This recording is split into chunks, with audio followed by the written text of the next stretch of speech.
तेलंगाना के मुख्यमंत्री के सबसे करीब माने जाने वाले टीआरएस के कद्दावर नेताओं में से एक इटेला राजेंद्र ने छोड़ा पार्टी का साथ। अटकलें तेज, भाजपा का दामन थाम सकते हैं। टीआरएस के कद्दावर नेता का साथ मिलना भाजपा के लिए तेलंगाना की राह और करेगा आसान। टीएफआई पर आपका स्वागत है। मैं महिमा पांडे आपको बताने जा रही हूँ कैसे तेलंगाना में राजनीतिक समीकरण भाजपा के पक्ष में हो सकते हैं, क्योंकि यहाँ भाजपा के लिए हिमंता की भूमिका इटेला राजेंद्र निभा सकते हैं। उत्तर भारत में अपना वर्चस्व स्थापित करने के बाद अब भाजपा की नजर भारत के दक्षिण हिस्से पर जा टिकी है, जिसका सबसे ताजा उदाहरण है पुडुचेरी में सरकार बनना। बीजेपी के इस प्रयास को एक और मजबूत बल मिलने वाला है, और वो भी तेलंगाना में। दरअसल तेलंगाना के विधायक इटेला राजेंद्र ने शुक्रवार को विधायक पद से इस्तीफा दे दिया और मुख्यमंत्री के चंद्रशेखर राव और उनकी पार्टी तेलंगाना राष्ट्र समिति यानी कि टीआरएस के साथ अपने 2 दशक के जुड़ाव को समाप्त कर दिया है। ऐसे में उम्मीद जताई जा रही है कि राजेंद्र भाजपा से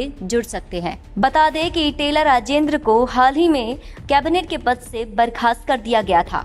इसके बाद उन्होंने पार्टी की सदस्यता से इस्तीफा दे दिया। इस्तीफा देने के बाद राजेंद्र ने पत्रकारों से कहा, पार्टी के साथ 19 साल तक जुड़े रहने के बाद मैं पार्टी और उसकी सदस्यता से इस्तीफा दे रहा हूं। जहां तक पार्टी की सदस्यता की बात है, मैंने पहले भी कहा था कि आपको मुझे हटाने की जरूरत नहीं है। मैं विधायक का पद भी छोड़ दूंगा।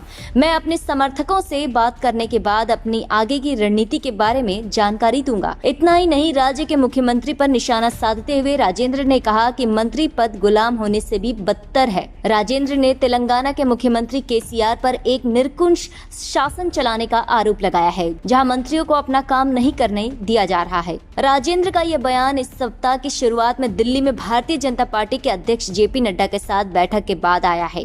ऐसे में कह सकते हैं कि वे भाजपा में शामिल हो सकते हैं। भाजपा अध्यक्ष के साथ बैठक के बाद इटेला राजेंद्र ने तेलंगाना के मुख्यमंत्री केसीआर पर सीधा आरोप लगाते हुए कहा कि आपके शासन तंत्र में मंत्री अपने अधिकारों का प्रयोग नहीं कर सकते, वे अपनी क्षमता से काम नहीं कर सकते और अधिकारी स्वतंत्रता के साथ काम नहीं कर सकते। मंत्रियों को बिना अपॉइंटमेंट के उनके कार्यालय सह आवास में प्रवेश करने की अनुमति नहीं है। प्रगति भवन, जो कि मुख्यमंत्री का कार्यालय सह निवास है, उसका नाम गुलाम भवन रखा जाना चाहिए। बता दें कि राजेंद्र केसीआर के करीबी सहयोगी हुआ करते थे। टीआरएस की स्थापना के समय से ही पार्टी के साथ जुड़े हुए थे। वह तेलंगाना आंदोलन में सबसे आगे रहे थे, एक ऐसी लड़ाई जिसने केसीआर को तेलंगाना का मुख्यमंत्री बनने में मदद की। अगर हम तेलंगाना में ई राजेंद्र का प्रभाव देखें तो यह कहना गलत नहीं होगा कि राजेंद्र वो नेता हैं जिन्होंने केसीआर को शिखर तक पहुंचाने में बड़ी भूमिका निभाई थी, और अब वो जल्द ही केसीआर के पतन का कारण भी बन सकते हैं। ई राजेंद्र तेलंगाना में टीआरएस सरकार को गिराने और बीजेपी को स्थापित करने में कारगर साबित हो सकते हैं।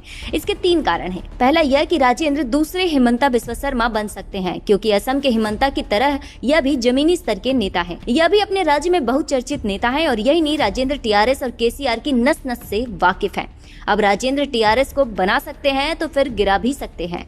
दूसरा यह कि राजेंद्र पिछड़ा वर्ग, अनुसूचित जाति और अनुसूचित जनजाति समुदाय के नेता हैं। दिलचस्प बात यह है कि वर्तमान में केसीआर भी इस समुदाय को लुभाने के लिए हर संभव कोशिश करते हैं। ऐसे में भाजपा के साथ राजेंद्र का जाना पार्टी के लिए फायदेमंद साबित हो सकता है। तीसरा ये कि ई राजेंद्र ने इस्तीफा देने के बाद राज्य के कई और मंत्रियों की आप बीती भी सुनाई, जिसमें उन्होंने कहा कि कई मंत्री सीएम की गुलामी करने पर मजबूर हैं। ऐसे में राजेंद्र टीआरएस के अंदर फूट डालने में सफल हो सकते हैं। अंततः इसका फायदा बीजेपी को अगले विधानसभा चुनाव में मिल सकता है। गौरतलब है कि दुबका विधानसभा सीट पर हुए उपचुनाव के दौरान केसीआर ने सभी तरह के षड्यंत्र रचे थे। इसके बावजूद बीजेपी उम्मीदवार ने भारी मतों से अपना कब्जा किया था। बीजेपी ने इस सीट पर जीत हासिल करने के साथ ही धीरे धीरे राज्य में अपने राजनीतिक जनाधार को मजबूत करना शुरू कर दिया था। ऐसे में यदि ई राजेंद्र भाजपा का दामन थामते हैं तो इससे केसीआर की चिंताएं बढ़ जाएंगी। 2023 में होने वाले विधानसभा चुनाव के लिए भाजपा के पास अभी पर्याप्त समय है, जिसमें वो ई राजेंद्र की मदद से जमीनी स्तर पर काम कर विधानसभा चुनाव में जीत पर मुहर लगा सकती है।